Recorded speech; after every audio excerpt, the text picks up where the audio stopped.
Greetings to you in the holy name of our Lord and Savior Jesus Christ. మన ప్రభు అయిన యేసు క్రీస్తు వారి పరిశుద్ధ నామములో మీ అందరికీ శుభములు. हमारे उद्धारकर्ता प्रभु यीशु मसीह के नाम में आप सभी लोगों को शुभकामनाएं. For today's meditation, Numbers chapter 6, verse 23 to 27, we will all read together. ఈ యొక్క దినం ధ్యానం కొరకై సంఖ్యాకాండము 6వ అధ్యాయము 23 నుండి 26 వరకు అందరం కలిసి చదువుకుందాం. इस समय की अध्ययन के लिए गिनती का किताब 26 अध्याय की 23 पद से लेकर 27 पद तक हम ध्यान मनन करेंगे और पढ़ेंगे. Speak unto Aaron and unto we'll read 22 also, 22 from 22 onwards. And the Lord spake unto Moses, saying, Speak unto Aaron and unto his sons, saying, On this wise ye shall bless the children of Israel, saying unto them, The Lord bless thee and keep thee. The Lord shall Lord make his face shine upon thee and be gracious unto thee. The Lord lift up his countenance upon thee and give thee peace. And they shall put my name upon the children of Israel, and I will bless them. Let us look to the Lord for his grace. దేవుని కృప కొరకై ప్రార్థనలో ప్రవేశిద్దాం. अगुवाई के लिए प्रार्थना में परमेश्वर की ओर देखते हैं.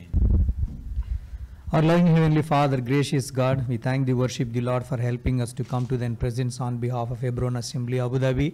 In this evening time for the live worship, Lord, we thank thee, worship thee, Lord, for helping us to worship thee in truth and the spirit, and how thou hast done great things in our life, the salvation, forgiveness of sins, and the inheritance, and also, Lord, and delivering us from the powers of the darkness and the power of the Satan into the power and the presence of the holy God and sovereign God. I thank thee, worship thee, Lord. As we are going to meditate thine word, Lord, speak to us. Thine word is powerful, the two-edged, Lord, sharp, and also, Lord, it has having the power to discern, Lord, the things on the flesh and of the spirit, Lord. It has the power to give that understanding of the things of the heaven, and also, Lord, and to keep away the things of the evil on this earth. And also, Lord, thine word is the hammer which helpeth us to, Lord, and broke down the stumbling stones in our life, in our heart. And also, Lord, thine word is a burning fire, Lord, which burneth away all the thorns and the briars and thistles in our heart, Lord, so that we may have the clear, Lord, and feel in order to receive thine word and to grow spiritually, to bring forth fruits, Lord. Lord, we submit ourselves in this afternoon time, Lord, myself, especially unworthy, unprofitable servant, Lord, just to stand to do the duty which thou hast given to us, Lord. And I bring myself under the sprinkling of thine precious blood. Cleanse me, wash me, Lord. As thou to whom thou hast sent, Lord, to him, Lord, thou art the Lord who giveth the Spirit, Lord, without any measure. And that is the reason, Lord, the person will speak the words of God, Lord. And so, Lord, and we are standing here to, Lord, speak thine words, Lord. Help us, fill us with thine Holy Spirit, Lord.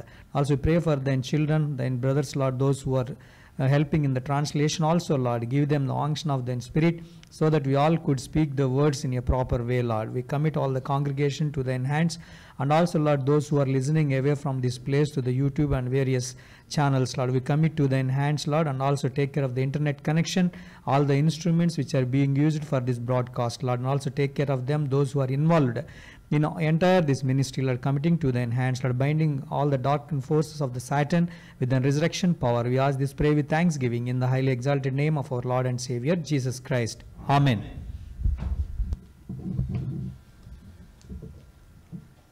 The Lord wanted to bless his children.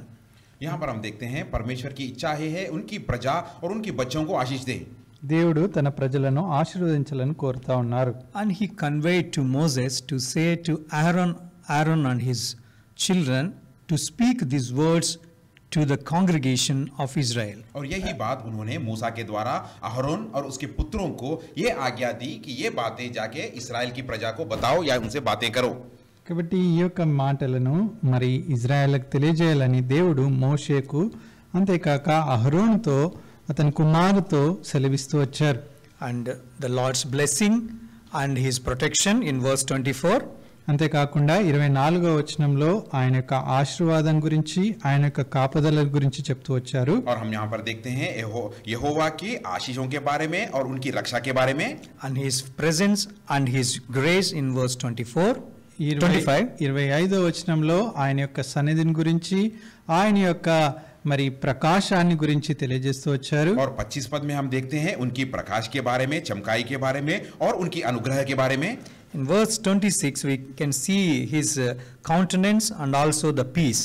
అంతేకాకుండా 26వ వచనంలో ఆయన యొక్క సన్నిధి కాంతి, అంతేకాకుండా తన యొక్క శాంతిని గురించి కూడా తెలియజేస్తూ, సమాధానాన్ని గురించి కూడా తెలియజేస్తూ వచ్చారు. और 26 पद में हम देखते हैं यहोवा अपने मुख की कांति के बारे में, उजाले के बारे में कह रहे हैं और उनके द्वारा जो शांति प्राप्त किए जाएगी उसके बारे में कह रहे हैं.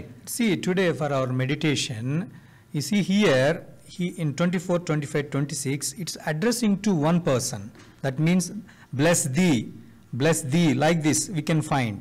కాబట్టి ఈ యొక్క 23, 24, 25వ వచనంలో ఈ యొక్క మాటలు ఒక వ్యక్తితో చెప్పినట్టు మరి చెప్పబడుతూ వచ్చింది.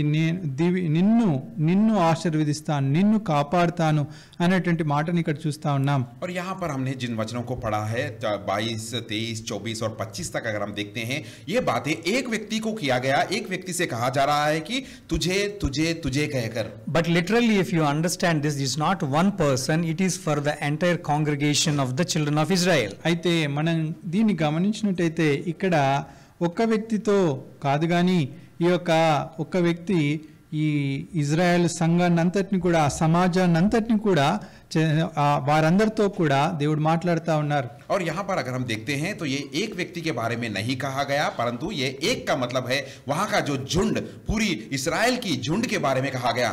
While Lord was addressing to Moses in speaking to speak these words to the children of Israel, but when and he's expressing those words, he's expressing as to speaking to as a single person. కాబట్టి ఈ యొక్క మాటలు ఇజ్రాయెల్తో చెప్పమని మోషేతో దేవుడు చెప్తూ వచ్చినప్పుడు ఒక వ్యక్తికి చెప్పాలి, ఒక వ్యక్తిని ఉద్దేశించినట్టు మాట్లాడుతూ ఉన్నారు. కానీ ఇది మొత్తం ఇజ్రాయెల్ ప్రజలందరికీ కూడా ఈ యొక్క మాటలు తెలియజేస్తా ఉన్నారు. और जब परमेश्वर ने मूसा से बातें कर रहे थे कि वो इस तरह कह रहे थे कि एक व्यक्ति के बारे में बातें करे जैसा कह रहे थे, और जो भी कह रहे थे एक व्यक्ति के बारे में, लेकिन ये एक व्यक्ति के बारे में नहीं बल्कि सारी इस्राएल की प्रजा के लिए है. That we can find in verse 23.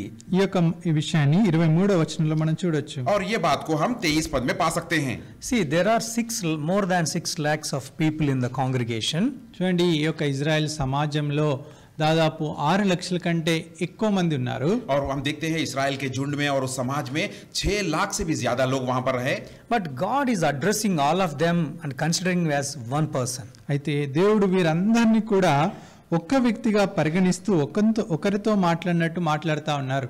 हम यहाँ पर देखते हैं, परंतु इन सारे लोगों को परमेश्वर एक व्यक्ति की तरह देख रहे हैं और एक व्यक्ति की तरह बातें कर रहे हैं. In the same book Numbers chapter 2, if you see, in the congregation of the children of Israel, and he has ordered how they have to be, how they have to pitch their tents and where they have to live and what they have to do, and all according to the will of the God and according to the plan which God has shown to Moses.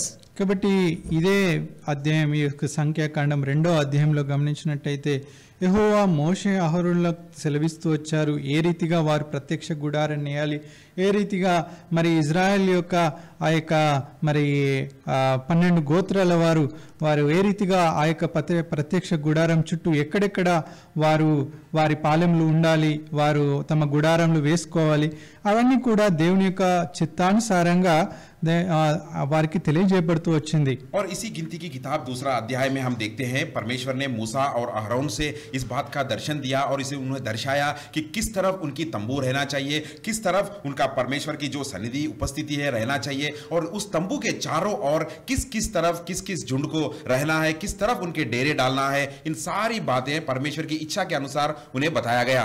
And we could meditate in the previous weeks that the congregational preparation as an individual, as a family, before coming as a congregation. Today, if God willing, we will be looking into the congregational behavior. మరి గత దినాల్లో మనం చూస్తూ వచ్చాము, దేవుని యొక్క సన్నిధిలోనికి రాకముందు ఏ రీతిగా సమాజము మరి సంఘము సిద్ధపడుతూ రావాలి, అదే రీతిగా ఈ దినము మనము ప్రభు చిత్తమైతే ఆ యొక్క సమాజంలో ఉన్నటువంటి వారు ఆ యొక్క సంఘంలో ఉన్నటువంటి వారు ఏ రీతిగా వారి ప్రవర్తన ఉండాలి, ఏ రీతిగా వారి విధి విధానం ఉండాలి, ఆ విషయాలు చూద్దాం. और पिछले कुछ हफ्तों में हमने ध्यान मनन किया था कि कलीसिया के बारे में किस तरह की तैयारी के साथ वह परमेश्वर के पास आना है, व्यक्तिगत हो या पारिवारिक हो, किस तरह से अपने आप को तैयार करके आना है. और आज के दिन हम देखेंगे कलीसिया के बारे में और किस तरह वह कलीसिया तैयार रहना चाहिए. Because we speak as congregation Israel as a congregation, but we cannot tell as a church at that moment of the Old Testament. But in the Old Testament, the preparation of the God and the redemption act of the God of children of Israel from the Egypt, and these things as a shadow of the things which are going to come in the future in the New Testament, and also the things which are going to happen in the heaven. కాబట్టి ఆ యొక్క సమాజం, Israel ప్రజల సమాజాన్ని ఈ దినంలో ఉన్నటువంటి సంఘంతో మనము ఉన్నట్టుగా పోల్చలేము. అది అప్పుడు ఆ రీతిగా లేదు.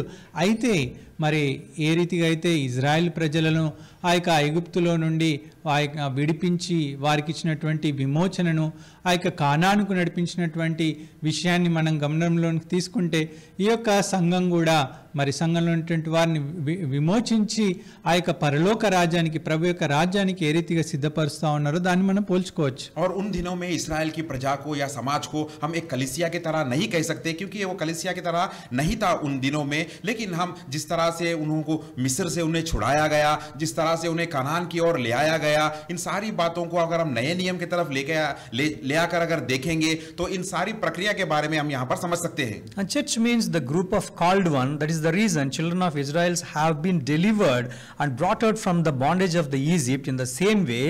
And we are all in the New Testament by the act of the salvation through the blood of the Lord Jesus Christ. We all have been called out from the darkness, as we have heard in the worship message, and formed as a church.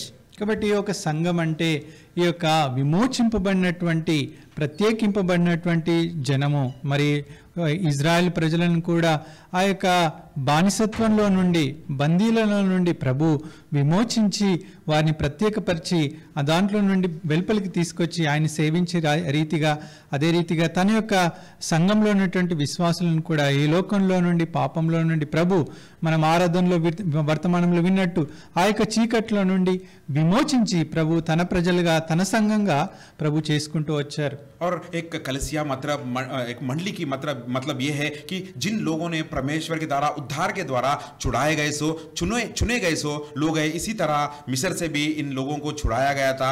इनको चुनाकर परमेश्वर की महिमा करने के लिए, स्तुति करने के लिए उन्हें चुना गया था. उसी तरह मंडली के कलीसिया के लोगों को भी परमेश्वर ने उद्धार देकर उन्हें छुड़ाया है, उन्हें उद्धार दिया है, ताकि उन्हें स्तुति कर सके और बढ़ाई कर सके. The order of the tabernacle and also of the law and is a shadow of the things which are going to come, according to Hebrews chapter 8 verse 5 and Hebrews chapter 10 verse 1. కాబట్టి ఏప్రిల్కి రాసిన పత్రిక 8:5 ప్రకారము, April 10:1 ప్రకారము ఈ యొక్క ప్రత్యక్ష గుడారము, దాని తర్వాత అక్కడ ఉన్నటువంటి మరి దేవుని యొక్క మందసము, వీటన్నిటినీ ఏ రీతిగా క్రమం ఉందో అవన్నీ కూడా మరి నూతన నిబంధనలో దేవుని యొక్క సంఘాన్ని గురించి, దేవుని యొక్క మరి సన్నిధిని గురించి అవి తెలియజేస్తా ఉన్నాయి. और इब्रानियों की पत्री 8 अध्याय के 5 पद और इब्रानी की पत्री 10 अध्याय के अनुसार जिस तरह पुराने नियम में किस तरह से तंबू को रखना चाहिए, किस तरह से तंबू को बनाया जाए, जो नियम हम उसी तरह कलीसिया के बारे में भी वहां पर नए नियम में दिए गए, जैसा हम देखते हैं. And the shadow of these things has been expressed by Stephen in Acts of Apostles chapter 7 verse 38, mentioning that in the wilderness, and he has called the congregation of the children of Israel as a church. కాబట్టి ఈ యొక్క మరి సమాజాన్ని తెలియజేస్తూ Stephen అపోస్తల కార్యము 7వ అధ్యాయంలో మరి ఆ యొక్క ఇజ్రాయెల్ ప్రజలు అరణ్యంలో ఉన్నటువంటి దాన్ని ఈ యొక్క నూతన నిబంధనలో సంఘాన్ని పోల్స్తూ ఆయన తెలియజేస్తూ వచ్చారు. और प्रेरितों के कामों में यहाँ पर इस तरह 7 अध्याय में इस तरह लिखा गया, वहां पर जिस तरह स्टेफन दर्शन के द्वारा कहता है कि जिस तरह इस्राएल की प्रजा वहां पर मिस्र से छुटका कर उस जंगल में वो एक समाज की तरह थे, इसी तरह कलीसिया भी इन दोनों में है कहकर. He mentions that the congregation of children of Israel in wilderness as a church in chapter 7 verse 38 of Acts of Apostles. అపోస్తల కార్యం 7:38లో ఆయన సెలవిస్తూ వచ్చారు, సీనా ఆ యొక్క తన అరణ్యంలోని సంగమందు అనేటువంటి మాటను, అనగా ఇజ్రాయెల్ ప్రజలను, ఆ యొక్క సమాజాన్ని ఆయన ఒక సంఘంతో పోల్స్తూ వచ్చారు. और यहाँ पर हम देखते हैं स्टेफन कह रहा है इस प्रेरितों के काम 7 अध्याय के 38 पद में कि जिस तरह इस्राएल की प्रजा उस जंगल में समाज या मंडली की तरह है, वहां पर इसी कलीसिया की तरह है कहकर यहाँ पर वो कह रहा है जंगल में. There are more than 6 lakhs of people, but they have been addressed as a single entity by Lord. చూడండి 6 లక్షల కంటే ఎక్కువ మంది ఉన్నారు, కానీ వారందరినీ దేవుడు ఏ రీతిగా సంబోధిస్తా ఉన్నాడంటే ఒక్క వ్యక్తితో సంబోధించినట్టు సంబోధిస్తా ఉన్నాడు. और वहां पर हम देख रहे हैं इस्राएल की प्रजा की संख्या 6 लाख से भी ऊपर है, लेकिन परमेश्वर उन्हें एक व्यक्ति की तरह वहां उनसे बातें कर रहे हैं. 1 Corinthians chapter 12 verse 12. చూడండి మొదటి కొరింథీయులకు రాసిన పత్రిక 12:12. पहले कोरिन्थियों की पत्री 12 अध्याय का 12 पद. 1 Corinthians chapter 12 verse 12. I'll read together. కలిసి చదువుకుందాం. మొదటి కొరింథీ 12:12. पहला कोरिन्थियों की पत्री 12 अध्याय का 12 पद सब लोग मिलकर पढ़ेंगे. For as the body is one and hath many members, and all the members of that one body being many are one body, so also is Christ. ఒక్క శరీరమైన అలాగే క్రీస్తు ఉన్నాడు. So this is the analogy we have to understand how the apostle Paul explains about the church. చూడండి ఏ రీతిగా ఒక సంఘాన్ని గురించి వివరిస్తా ఉన్నారో మరి అపోస్తలుడైన పౌలు గారు ఆయన యొక్క ఉద్దేశము మరి ఆయన యొక్క మరి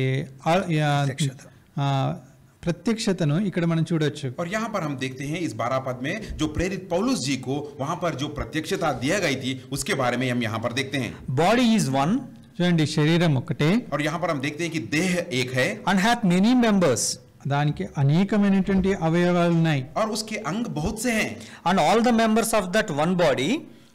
మరి ఆ యొక్క అనేకమైనటువంటి అవయములు కలిగినటువంటి ఆ యొక్క శరీరము और उस एक देह के सब अंग being many are one body. చూడండి అవన్నీ అనేకములై ఉన్నాను, ఒక్క శరీరమై ఉన్నాయి. और बहुत होने पर भी सब मिलकर एक ही देह है. So also is Christ. కాబట్టి అలాగే క్రీస్తు ఉన్నారు. और उसी प्रकार मसीहा भी है. We'll see another verse in verse 13. 13వ వచనంలో కూడా మనం చూద్దాం. 13 अध्याय में भी एक पद को देखेंगे. For by one spirit we are all baptized into one body. మనమందరము ఒక్క శరీరంలోని ఒక్క ఆత్మయందే బాప్తిసం పొందితిమి. 12-13 और इसी 12 अध्याय के 13 पद में भी हम दूसरी बात को इस तरह देखते हैं कि क्योंकि हम सब ने क्योंकि उनके ही दास होने के पवित्रता में आत्मा के द्वारा हमने उसमें बपतिस्मा भी लिए. Baptized into one body through the spirit. ఒక్క శరీరంలోనికి by one spirit. ఒక్క శరీరంలోనికి ఒక్క ఆత్మయందే బాప్తిసం పొందితిమి. एक ही आत्मा के द्वारा एक ही देह होने के लिए हमने बपतिस्मा लिया. 6 lakhs members addressed as one person. చూడండి 6 లక్షల మంది ఒక్క వ్యక్తిగా ప్రభు సంబోధిస్తూ వచ్చారు. और परमेश्वर 6 लाख प्रजा को एक व्यक्ति की तरह कह रहे हैं. And here the church is compared with the body. చూడండి ఇక్కడ సంఘాన్ని ఒక శరీరంతో పోల్స్తా ఉన్నారు. और आज के दिन यहाँ पर हम इस कलीसिया को भी परमेश्वर मसीहा की देह की तरह देख रहे हैं. I am not a medicinal student, but however some information we know that, and there are 260 bones in the adult body. చూడండి ఒక మరి మగ శరీరంలో పెద్ద ఒక అంటే ఒక పరిపక్వత లేకుంటే ఒక శరీరంలో ఎదిగినటువంటి శరీరంలో దాదాపు 260 ఎముకలు ఉంటాయి. 206 ఎముకలు ఉంటాయి. और एक व्यक्ति की जो बढ़ी हुई व्यक्ति की शरीर में हम देखते हैं कि 206 लगभग 206 हड्डियां उसके अंदर रहती है शरीर में. There may be around 900 ligaments in one body. 900 ligaments అంటే अंग 900 లిగ్మెంట్స్ అవి ఒక శరీరంలో ఉంటాయి. और ये बात भी हम देख सकते हैं कि वही शरीर में लगभग 900 अंग भी होते हैं. And if you consider the nerve system, it's maybe more than 43 miles of length if you make it stretched out as a length, and more than 43 kilometers of nerve system, main nerve system is there. చూడండి ఈ యొక్క నరాలు అవి వాటి పొడుగును మనం గమనించినట్టయితే దాదాపు 43 మైళ్ళ దూరము అవి ఉంటుంది. और हमारे शरीर के अंदर जो नर्व्स है उसके बारे में अगर हम देखते हैं तो लगभग 43 किलोमीटर की लंबाई की उतनी नाप वो रखती है. Our body consists of millions of cells. చూడండి మన యొక్క శరీరంలో కొన్ని లక్షల కొలది ఈ సెల్స్ ఉంటాయి. और हमारे शरीर में कई करोड़ों के कण भी रहते हैं. And then having all these things, one body we are having. చూడండి ఇవన్నీ కూడా ఒక్క శరీరంలోనే కలిగి ఉన్నాయి. और इन सारे चीज एक देह में हम पाते हैं. And if you consider these things, the perishable body, we do not know when we are going to leave this earth. మరి ఇవన్నీ ఉన్నప్పటికీ ఇది ఈ యొక్క శరీరము మరి అది నశించిపోయేది ఏ దినాన ఇది మరి ఈ లోకాన్ని విడిస్తుందో నశించిపోతుందో తెలియదు. और इस शरीर में ये सब पाने के बावजूद भी ये शरीर कब नाश हो जाता है ये हम जानते नहीं. Only in order to hold the soul, the spirit which God has put in us as a life, to hold this perishable body, God used such a knowledge and the intelligence that man cannot able to even today comprehend in fully. చూడండి, కేవలము ఆ యొక్క దేవుడిచ్చినటువంటి ప్రాణాన్ని దాంట్లో నివసింపజేయాలని దేవుడు మానవునికి అందనటువంటి జ్ఞానంలో ఈ దినం కూడా దాన్ని పూర్తిగా అర్థం చేసుకోలేనటువంటి విధానంలో దేవుడి యొక్క శరీరాన్ని సృష్టిస్తూ వచ్చారు. और जो शरीर को परमेश्वर ने सृजन किया है सिर्फ उनका जो दिया गया उस जीवन को इसमें रखने के लिए जो मनुष्य की सोच विचार या मनुष्य की ज्ञान के बाहर है. Such a body, perishable body, for God has to such a wisdom and knowledge to keep it as a one, to function it on this earth only for the purpose of our life, then how much more and concern God has towards his church, which is living church, which is going to be for eternal.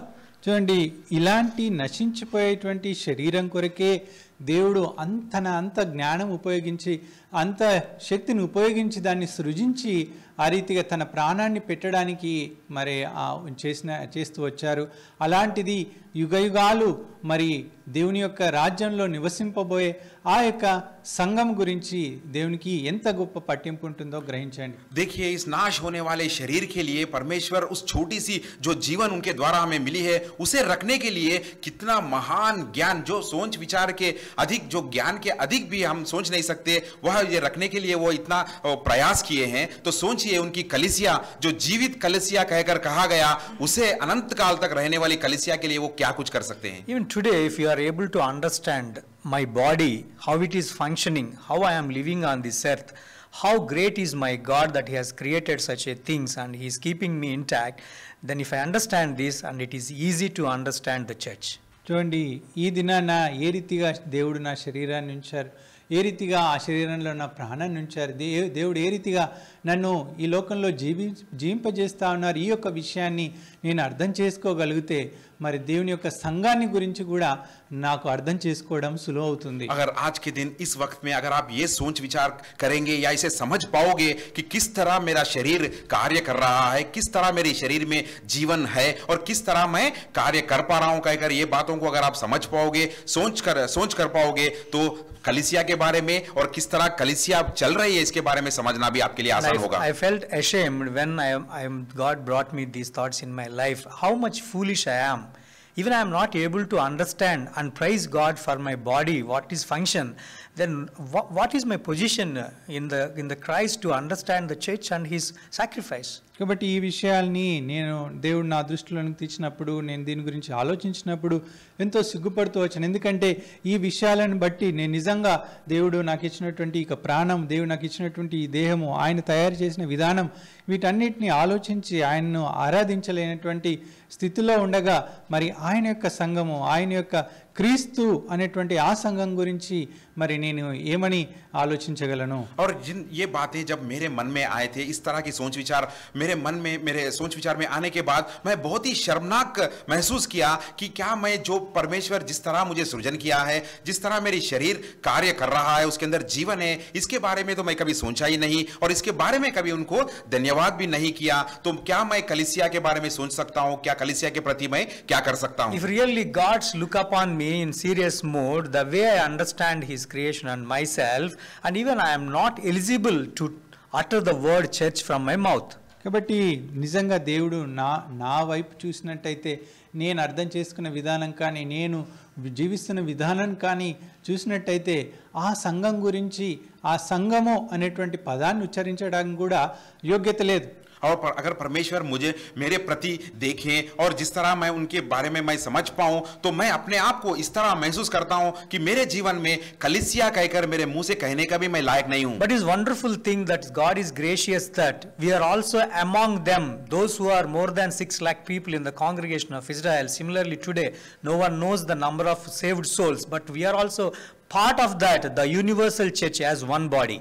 అయితే దేవునికి స్తోత్రం, ఆయన కృపను బట్టి ఆయన దయ చొప్పున మరి ఈ దినము మనకు ఆ గొప్ప ఆధిక్యతనిచ్చారు. ఏ రీతిగా ఆ యొక్క 6 లక్షల మంది ఆ దినాన సమాజంగా ఉన్నారో, ఈ దినమున రక్షింపబడినటువంటి విశ్వాసులు లోకమంతా చెదిరి ఉండగా వారిలో మనం కూడా ఒక వ్యక్తిలాగా ఉండడము ఒక గొప్ప భాగ్యం. और परमेश्वर की नाम की महिमा हो, जिस तरह उस वहां पर इस्राएल की प्रजा 6 लाख से भी अधिक थे एक झुंड की तरह, इसी तरह मैं भी आज परमेश्वर की धन्यवाद करता हूं कि जो भी उद्धार पाकर परमेश्वर की एक देह में जुड़ चुके हैं उनमें मैं भी एक भागी हूं कहकर. Ephesians chapter 4 చూడండి, ఎఫెసీయులకు రాసిన పత్రిక 4వ అధ్యాయము, एफेसियों की पत्री 4वां अध्याय and verse 16 we'll all read together. 16వ వచనం కలిసి చదువుకుందాం. आइए 16 पद को सब लोग मिलकर पढ़ेंगे.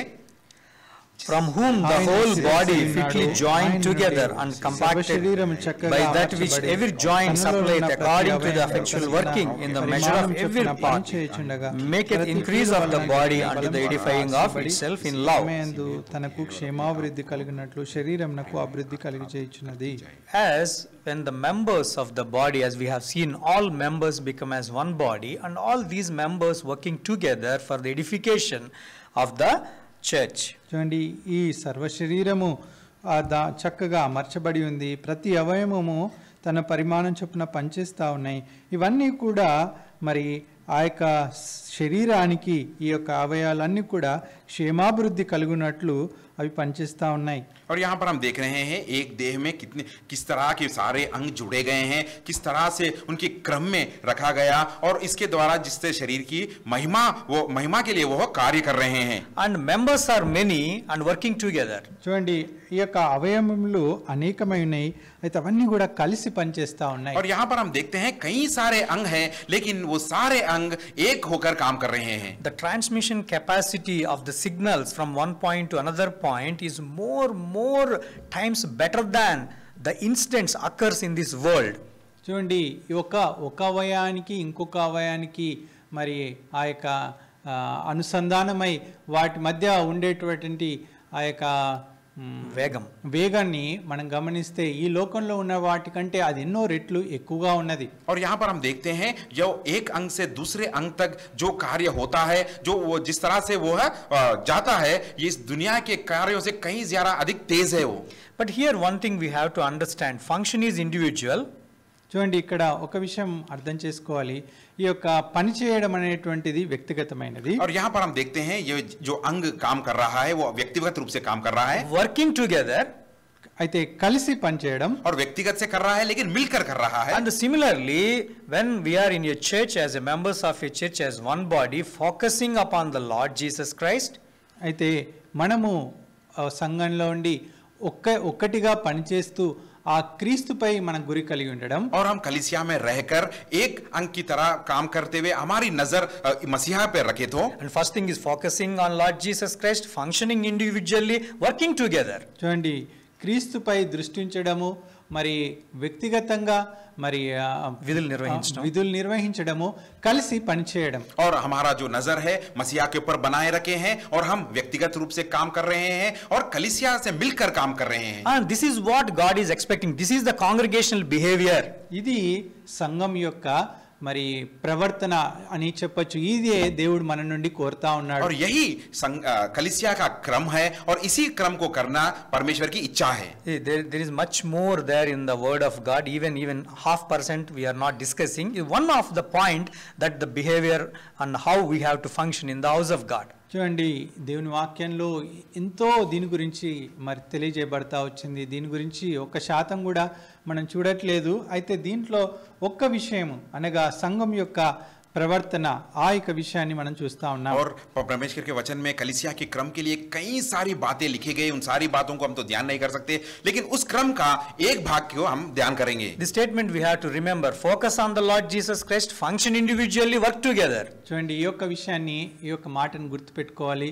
క్రీస్తుపై మన దృష్టి ఉంచాలి, వ్యక్తిగతంగా మన విధులను నిర్వహిస్తూ రావాలి, కలిసి పనిచేస్తూ రావాలి. लेकिन एक बात को याद रखिए, प्रामुख्य बात यह है कि हमारी नजर पर मसीहा पर बनाए रखे, व्यक्तिगत रूप से हम काम करें और कलीसिया से मिलकर हमें हमारी काम रहे.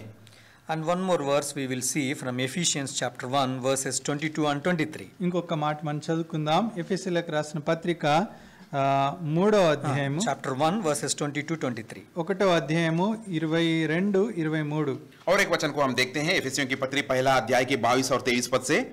And hath put all things under his feet, and gave him to be the head over all things to the church, which is his body, the fullness of him that filleth all in all.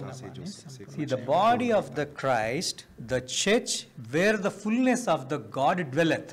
చూడండి, ఇక్కడ ఆయన సంఘము, మరి ఆ సంఘంలో మరి ఆయన యొక్క పరిపూర్ణత నివసిస్తా ఉన్నది. और यहाँ पर देखिए हम देख रहे हैं यहाँ पर सारी वस्तुएं उनके परिमाण पर तले रखे हैं और सब उनकी शरीर And all the fullness of the Christ dwelleth in church. చూడండి, ఆ క్రీస్తు యొక్క సంపూర్ణత మరి సంఘంలో నివసిస్తా ఉంది. और देखिए मसीहा की परिपूर्णता उस कलीसिया में वह जीवित है.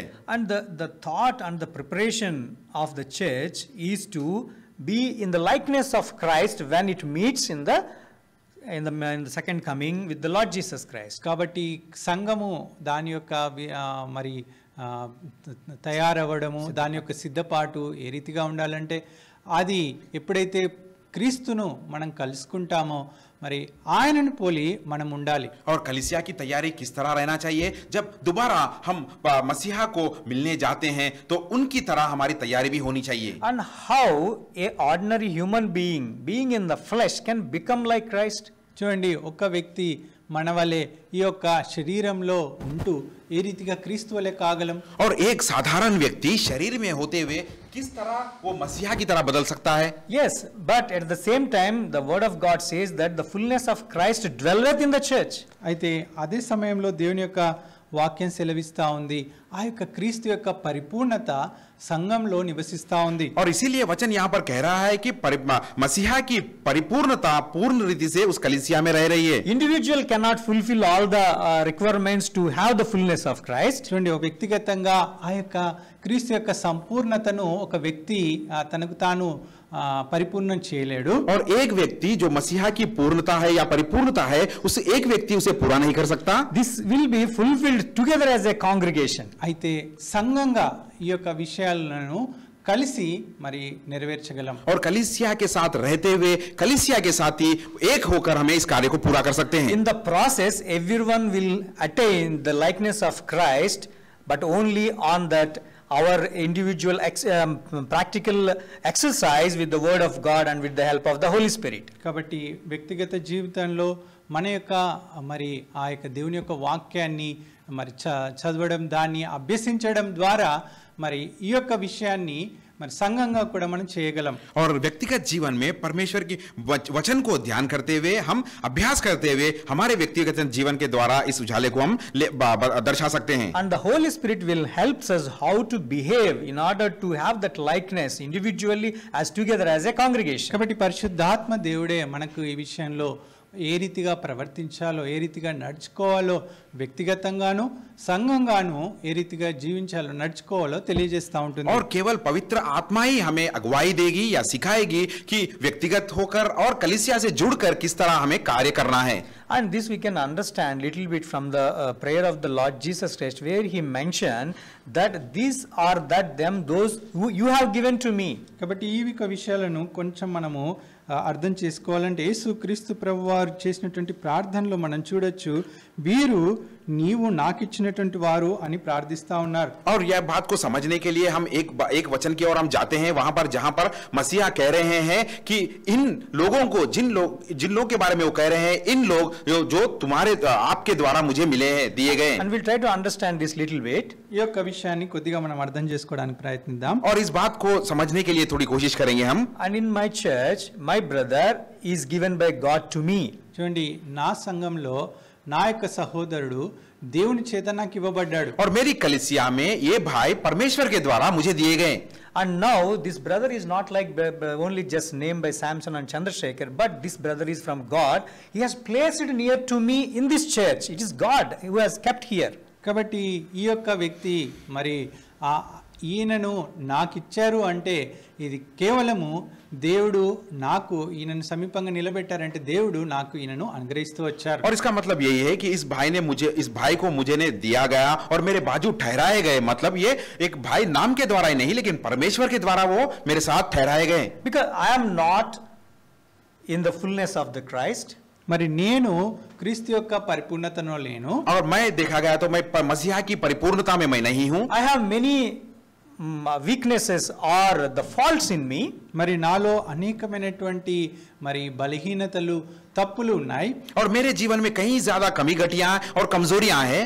And now when I look to my brother, and I also I will not look, I should not look weaknesses and failures of my brother. చూడండి, కాబట్టి ఎప్పుడైతే నా సహోదరుని వైపు నేను చూస్తానో, సహోదరుని నేను చూస్తానో, ఆయనలో ఉన్నటువంటి బలహీనతలను, ఆయనలో ఉన్నటువంటి మరి ఓటములను నేను చూడకూడదు. और जब मैं अपने भाई की ओर मुड़कर देखता हूं तो उसके अंदर जो कमी घटियां जो कमजोरियां हैं वो मुझे नहीं देखना है. And some places where he is excelling, I will not be jealous about that he is having this one, that one, or I do not have. This is not the way I will look unto him. కాబట్టి ఆయన ఏ విషయాల్లో అయితే ఎదుగుతా ఉన్నాడో, అభివృద్ధి చెందుతా ఉన్నాడో వాటి వైపు నేను చూసి దాని విషయాలను బట్టి నేను అసూయ చెందేవాడుగా ఉండకూడదు, ఆ రీతిగా నేను చూడకూడదు. और उस भाई की ओर मैं देखता हूं और उस भाई के जीवन में जो फलवंत चीजें हैं, जो बढ़ोतरी है, उसे देखकर मुझे कभी भी जलन नहीं होना चाहिए. But how I have to think? కాబట్టి అయితే ఏ రీతిగా నేను ఆలోచించు రావాలి, और किस तरह मेरी सोच विचार उस भाई के प्रति रहना चाहिए. There is a good thing in him.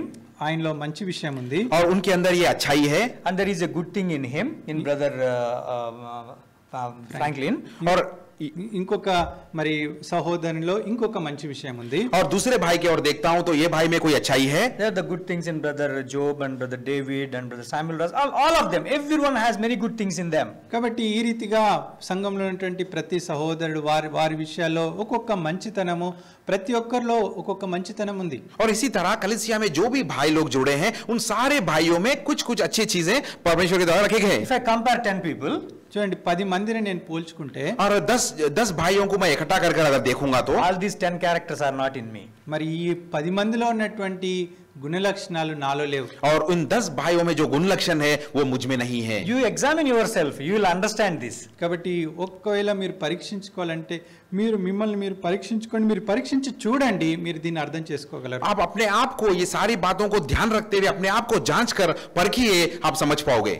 The thing may be something in me, you may not be having. కాబట్టి నాలో ఉన్నది ఏదో అది మీలో ఉండకపోవచ్చు. और जो चीज मुझ में है शायद वो आप में नहीं होगा. Now what I have to do? మరి ఇప్పుడు నేనేం చేయాలి? और अब इस समय मुझे क्या करना है? I will write down.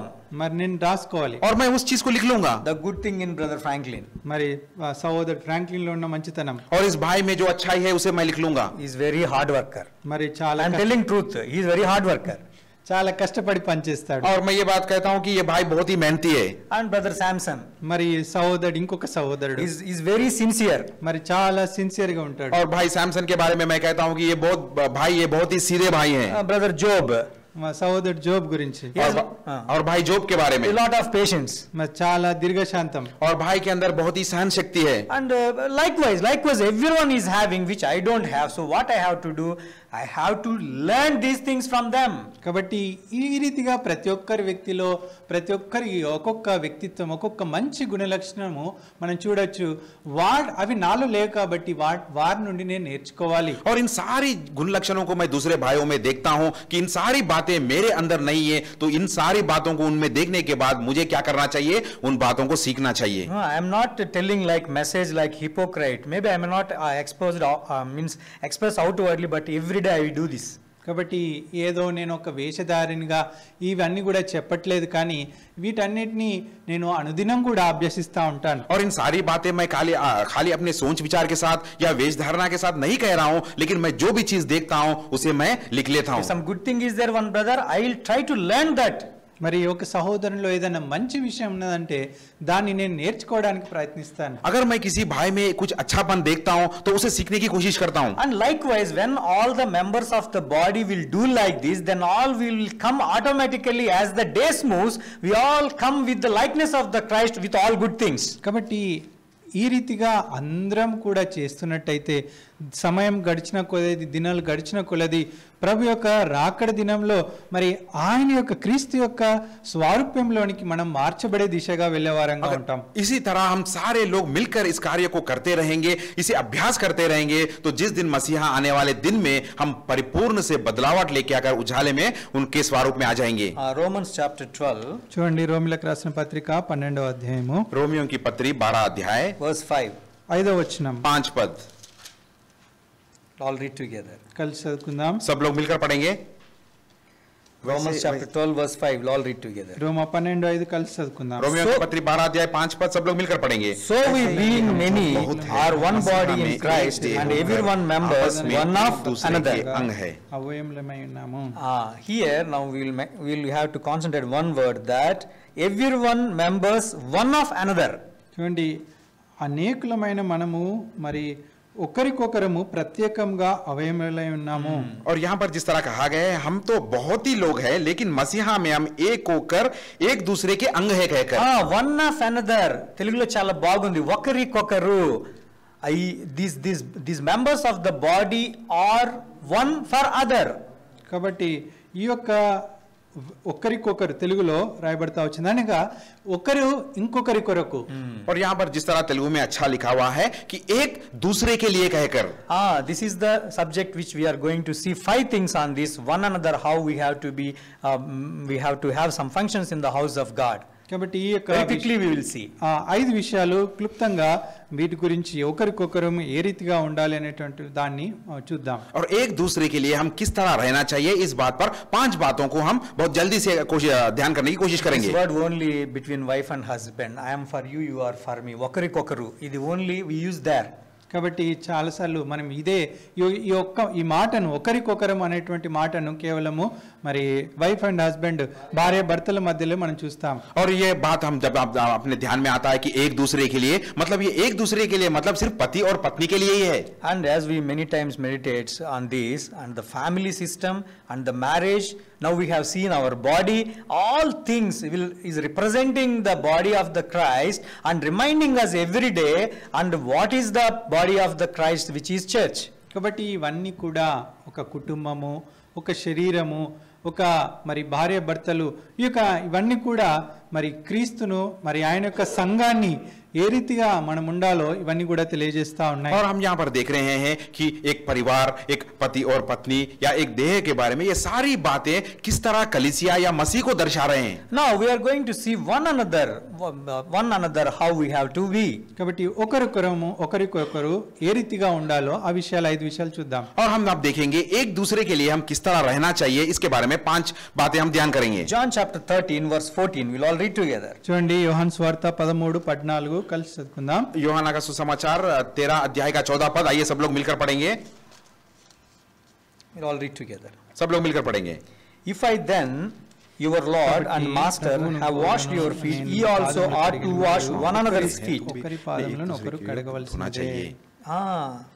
And if the Lord Jesus Christ said that, if I am the Lord your Master, have washed your feet, ye also ought to wash one another's feet. కాబట్టి యేసుక్రీస్తు వారు చెప్తా ఉన్నారు, నేను బోధకుడనై నేను మీ పాదములు కడిగినట్లా మీరును ఒకరి పాదములు ఒకరు కడగవలసినదే. देखिए यहाँ पर मसीहा क्या कह रहे हैं, यदि मैंने प्रभु और गुरु होकर तुम्हारे पांव धोए तो तुम भी एक दूसरे के पांव धोना चाहिए. ఒకరికొకరు, I will wash your feet, you wash my feet. కాబట్టి నేను నీ పాదములు కడుగుతాను, నువ్వు నా పాదములు కడుగు. ఈ రీతిగా ఒకరికొకరు ఉండాలి. एक दूसरे के पांव धोना मतलब मैं तुम्हारे पांव धोऊंगा तो तुम मेरी पांव धो.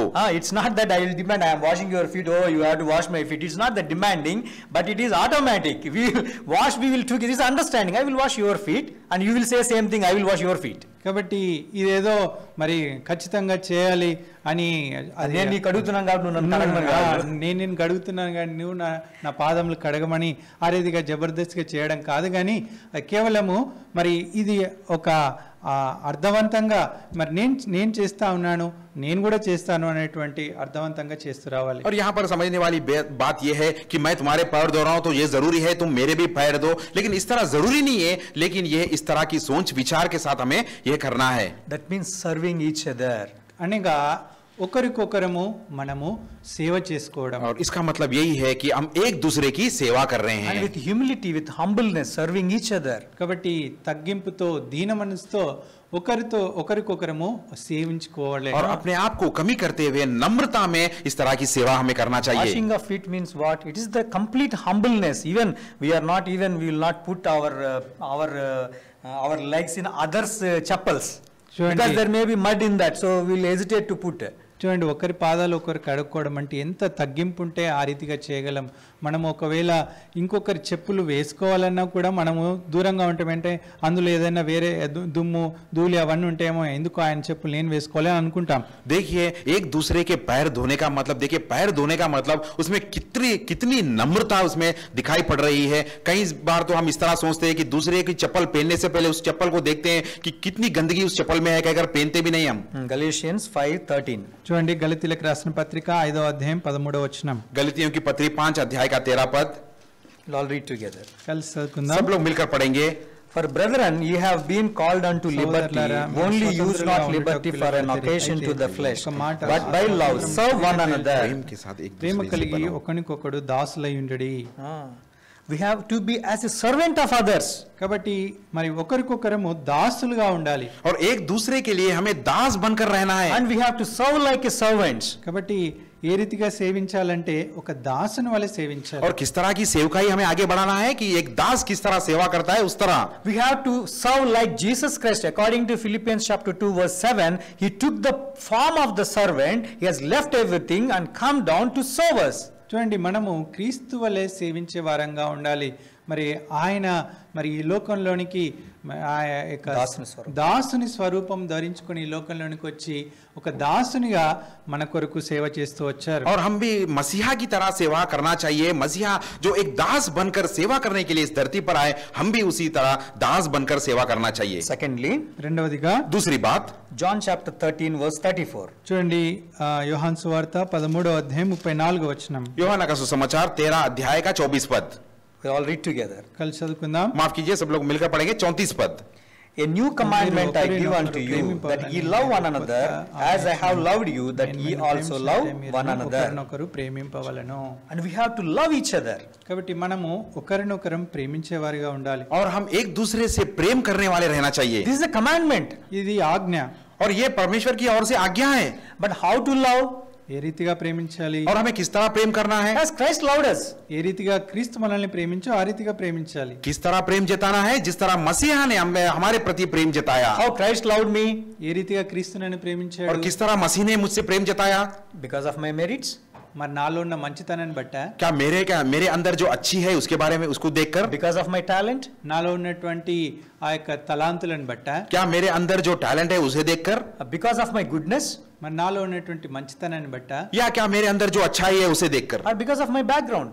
లేకుంటే నా వెనుక ఉన్నటువంటి విషయాలను బట్టా? या मेरे पीछे जो विषय है उसको देखकर? As my behavior was good towards the God, that is the reason he is loving me. చూడండి, నా యొక్క గుణలక్షణము, నా యొక్క ప్రవర్తన దేవుని పట్ల మంచిగా ఉందని ఆయన నన్ను ప్రేమించాడా? क्योंकि जो मेरी बर्ताव प्रभु के प्रति अच्छा है, या इसे देखकर वो मुझसे प्रेम कर रहे हैं? No, my behavior was not good. My talents are not good. My background is not good. There is no goodness in me. But yet Christ loved me. చూడండి, నా ప్రవర్తన సరిగ్గా లేదు, నా యొక్క మరి జీవన విధానం సరిగ్గా లేదు, నా యొక్క మరి జీవితమే సరిగ్గా లేదు, నాలో ఏ మంచి లేదు, అయినప్పటికీ దేవుడు నన్ను ప్రేమించాడు. देखिए, परमेश्वर मेरा चाल चलन को देखे, मेरा चाल चलन सही नहीं है, मेरी बर्ताव सही नहीं है, मेरे पीछे जो कार्य है वो भी सही नहीं है. ये सारी चीजें सही रहने के बावजूद भी परमेश्वर ने मुझसे प्रेम जताया. Now when I look to brother Franklin, మరి ఎప్పుడైతే నేను సహోదరుని వైపు నేను చూస్తాను, और जब मैं एक अपने मुड़कर एक मेरे भाई के प्रति देखता हूँ, oh, you are always with me, or you are helping me, or because really hard worker, you are doing so many things, that's what I am loving him. No, he don't care about me, he don't look at me, he don't do anything for me, but I have to love because Christ loved me in the same way. కాబట్టి ఈ సహోదరుడు ఎప్పుడు నాకు సహాయం చేస్తా ఉన్నాడు, ఎప్పుడు నాతో ఉంటాడు, నేను అడిగిందల్లా చేస్తా ఉన్నాడు, అందుకొరకే నేను ప్రేమించాలా? ఆ రీతిగా ఉండకూడదు. మరి ఏది రీతిగా అయితే క్రీస్తు నన్ను ప్రేమించాడో, నన్ను పట్టించుకోకుండా నేను మరి ఎలాంటి ఆయనలో మంచితనం లేకుండా అయినప్పటికీ ఏ యోగ్యత లేనప్పటికీ క్రీస్తు నన్ను ప్రేమించారు కాబట్టి ఆ రీతిగా మనం ప్రేమించే వారంగా ఉండాలి. और जब मैं उस भाई के प्रति देखता हूँ कि तुम बहुत ही मेहनती हो, तुम बहुत अच्छे कार्य कर रहे हो, मुझे जो भी सहायता चाहिए उस सहायता मेरे लिए कर रहे हो, मेरे साथ हमेशा तुम मेरे संग संग हो कहकर, इन बातों को देखकर मैं तुझे आपसे प्रेम कर रहा हूं। नहीं, अगर वो मुझे चाहते भी नहीं हो, मुझसे बात भी नहीं करते हो, मेरे संग भी नहीं रहते हो, मुझे सहायता भी नहीं करते हो, तो मुझे प्रेम करना है, क्योंकि मसीहा ने मुझसे प्रेम जताया है, मैं भी उसी तरह का प्रेम जताना चाहिए। John 3:16, he sent only begotten son for us. చూడండి యోహాన్ స్వార్త 3:16 ప్రకారము మరి తన అద్వితీయమైనటువంటి కుమారుణ్ణి మన కొరకు ఈ లోకంలోనికి ప్రభు పంపించారు. యోహన్నా का सुसमाचार 3 अध्याय 16 पद में हम देखते हैं कि उनके एकलौते पुत्र को हमें बचाने के लिए इस धरती पर उन्होंने Because भेजा, he loved the world so much. ఎందుకంటే దేవుడు లోకమును ఎంతో ప్రేమించాడు. क्योंकि परमेश्वर ने इस जगत से इस तरह का प्रेम रखा। And 1 John 3:16, we know that we have to love as Christ, that we have to give our lives for our brother as Christ also given his life for us. మొదటి యోహాను 3:16 ప్రకారము క్రీస్తు మరి మనల్ని ప్రేమించి తన ప్రాణం పెడుతూ వచ్చారు. అట్టి రీతిగా మనం కూడా ప్రాణం పెట్టేటువంటి ప్రేమ కలిగి ఉండాలి. और पहले योना की पत्री में 3 अध्याय 16 पद में जिस तरह परमेश्वर ने हमें प्रेम कर हमारे लिए प्राण को त्याग दिया, हम भी उसी तरह हमारे भाइयों के प्रति हमारे प्राण को त्याग करने का उतना प्रेम हमें रखना चाहिए। Thirdly, Romans chapter 15 verse 7. చూడండి మూడవదిగా రోమా 15వ అధ్యాయము 7వ వచనం. और तीसरी बात रोमियो की पत्री 15 अध्याय के 7 पद. Romans chapter 15 verse 7. రోమా 15:7. रोमियो की पत्री 15 अध्याय का 7 पद. We'll all read together. కలిసి చదువుకుందాం. सब लोग मिलकर पढ़ेंगे. Wherefore receive ye one another as Christ also received us with the glory of तुम भी God. एक दूसरे को ग्रहण करो Receiving one another. ఒకరినొకరిని చేర్చుకోవాలి. और एक दूसरे को ग्रहण करना. And how we receive, we have to receive as Christ also received us unto his glory. కాబట్టి ఏ రీతిగా క్రీస్తు ఆయన మహిమలో మనల్ని చేర్చుకున్నారో ఆ రీతిగా మనం కూడా ఒకరినొకరిని చేర్చుకునే వారంగా ఉండాలి. और जैसा मसीहा ने परमेश्वर की महिमा के लिए तुम्हें और मुझे ग्रहण किया, उसी तरह हम दूसरों को भी ग्रहण करना चाहिए. Because when Christ has received us, ఎందుకంటే ఎప్పుడైతే క్రీస్తు మనల్ని మరి స్వీకరిస్తూ వచ్చాడో, और जब मसीहा ने हमें ग्रहण किया, he is not received just only keep in a religion or keep in a some group on this earth, but he received us to be in his glory for eternity. కాబట్టి ఆయన మనల్ని చేర్చుకున్న ఉద్దేశం ఏదో ఈ లోకంలో ఒక మతంగానో లేకుంటే ఒక ప్రత్యేక గుంపుగానో ఉండాలని కాదు, కానీ ఆయన యొక్క రాజ్యంలో ఆయన యొక్క మహిమలో నిత్యం మనం ఉండాలని ప్రభు మనల్ని చేర్చుకుంటూ వచ్చారు. और मसीहा ने हमें ग्रहण किया है, किस लिए ग्रहण किया? ग्रहण कर एक झुंड में या इस कलीसिया में रखने के लिए नहीं, लेकिन अनंत काल से अनंत काल तक रखने के लिए उन्होंने हमें ग्रहण किया. In the same way, he receives. I have to receive my brother. I have to receive my brother as Christ has received.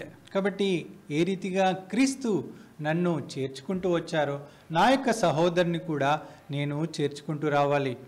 And this how this is being done. కాబట్టి ఇది ఏ రీతిగా జరుగుతుంది? और इस प्रक्रिया किस तरह से पूरा होता है? And as the utmost level of the God's dwelling, that means his glory, he is accepting a person up unto his glory. చూడండి ఆ యొక్క అత్యున్నతమైనటువంటి స్థానము ఆయన యొక్క మహిమలోనికి ఆ దేవుని యొక్క మరి మహిమలోనికి ఆయన స్వీకరిస్తా ఉన్నాడు. और परमेश्वर हमें अति उन्नत स्थाई में और उनकी महिमा में, परमेश्वर की महिमा में वह हमें ग्रहण किया है. In the same way, I need to receive my brother as it is, how it is. As ordinary person has been received unto the glory, in the same way, whatever maximum in my life to give the space to my brother to accept him and to receive him. కాబట్టి ఏ రీతిగా క్రీస్తు ఆ మహిమలోనికి చేర్చుకుంటూ వచ్చారో అట్టి రీతిగా నా సహోదరుని కూడా మరి ఎంత మరి వీలైతే ఎంత ఉన్నతమైనటువంటి విధానంలో అయినటువంటి సహవాసంలో మరి ఆయనను నేను చేర్చుకుంటూ రావాలి. और जिस तरह एक साधारण शरीर की व्यक्ति को, साधारण शरीर को परमेश्वर ने महिमा में तक स्वीकार किया, उसी तरह मेरे भाइयों को भी मैं अपनी सहवास में या संगति में जिस तरह भी वो हो, उन्हें प्रेम से हमें ग्रहण करना है. Romans chapter 14 verse 1. చూడండి రోమా 14:1. रोमियो की पत्री 14 अध्याय का पहला पद. Him that is weak in the faith receive ye, but not to doubtful disputation. की शंकाओं और विवादों करने के लिए नहीं.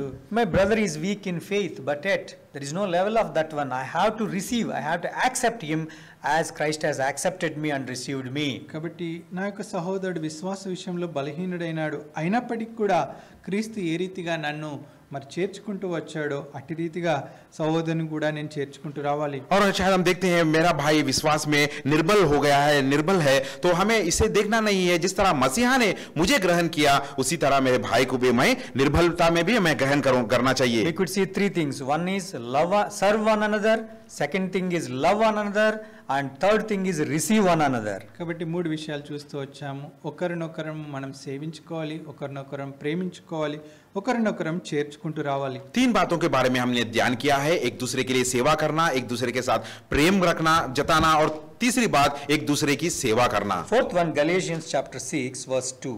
చూడండి, నాలుగవది గలతీలకు రాసిన పత్రిక 4వ అధ్యాయం 6 and verse 2.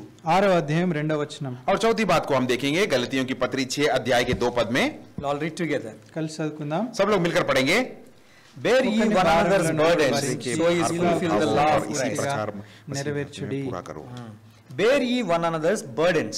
కాబట్టి ఒకని భారంలో కూడా భరించాలి. और तुम एक दूसरे के भार को उठाओ. And how we can bear others' burdens? ఏ రీతిగా ఇంకొకరి భారాలను భరించగలము? और किस तरह से हम दूसरों के भार को उठा सकते हैं? As to fulfill the law of Christ. మరి క్రీస్తు నియమము పూర్తిగా నెరవేర్చుటకు. और क्यों इस प्रकार की मसीहा की व्यवस्था को पूरी करें? And see, the burden means, you can see verse 1 if you read and we can understand. Same chapter, Galatians chapter 6 verse 1. ఈ యొక్క భారాన్ని గురించి అర్థం చేసుకోవాలంటే 6:1 మనం చదువుదాం. और इस भार के बारे में समझने के लिए आइए इसी अध्याय के पहले पद को हम पढ़ते हैं. Brethren, if a man be overtaken in a fault, ye which are spiritual, restore such and one in the spirit of meekness, considering thyself, lest thou also be tempted. How the Christ, fulfillment of the law of Christ means, the Lord Jesus Christ in his meekness, in his lowliness, he is bearing all our sinful burdens upon him. చూడండి, ఏ రీతిగా భరిస్తూ రావాలి అంటే క్రీస్తు మరి తన యొక్క సాత్వికంలో, తన యొక్క తగ్గింపులో మన యొక్క బలహీనతలన్నీ కూడా, మరి మన తప్పిదాలన్నీ కూడా ఆయన భరిస్తా ఉన్నారు. और किस तरह हमें इसे उठाना चाहिए, जिस तरह मसीहा ने हमारी सारी निर्बलताओं को किस नम्रता से वह किस तरह भार को उठाए. And the same way I have to bear the failures of my brother.